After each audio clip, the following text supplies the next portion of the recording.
most of you, some of you know that I have a handicapped daughter. Developmentally, she's only 18 months, although she's 20 years old. She requires constant care. She has life-threatening seizures on a regular basis. This has been my life from the time Alana was 4 months old till yesterday. She's seized on a regular basis. Sometimes the seizures don't stop very easily. Sometimes they stop and I'll say, whoa, look at that. How'd that happen? I don't know. I don't have any control over it.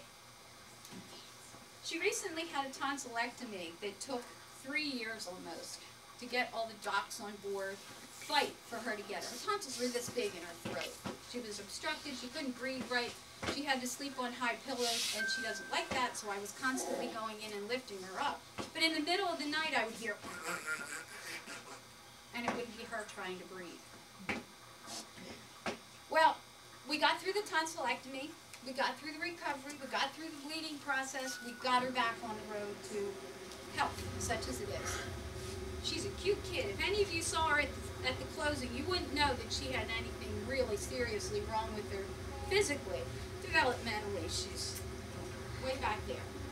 Anyway, this one night, I went into her room because God sent me in there. There was no noise. There was nothing going on. Nothing out of the ordinary. I just went in and checked on her. Except her face was down in the pillow, and she was having a seizure, and her entire face was purple. And I couldn't stop the seizure. Now, it's just the two of us in the room, no one else in the house, and I shouted out, God, after all we've been through, are you going to let her die like this? You know, I will just go through my life feeling guilty that I didn't stop this seizure. And I was doing all the things that a nurse does, but I was doing them frantically. And somewhere in the darkness and the depth, I heard a voice that said, tell it to stop. And I said, in the name of Jesus, stop! And the seizure stopped. And within about a minute, the color came back in her face, and she looked at me and went,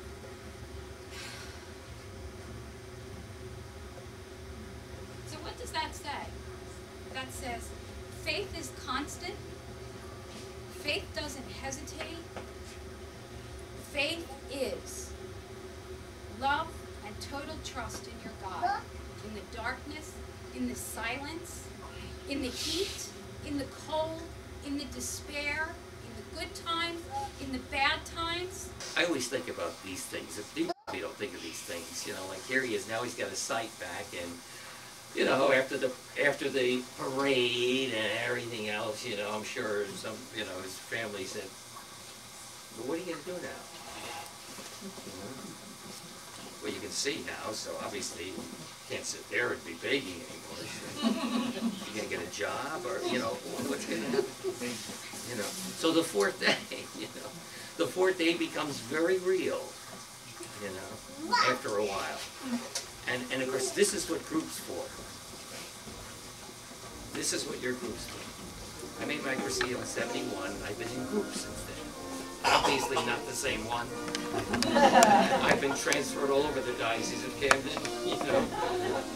So I had to, you know, look for other groups, you know, as I moved around the diocese. But I've been in group. Do you have questions? I hope you have questions. I'll tell you, the best person to answer those questions is the person that gave you this tape. That person is involved in Cursillo, believes in Cursillo, and wants you to come and be a part of Cursillo. So return this tape, make a list of your questions, and go see that person that gave you the tape and ask your questions. Even challenge that person to answer the questions, because that person is your link.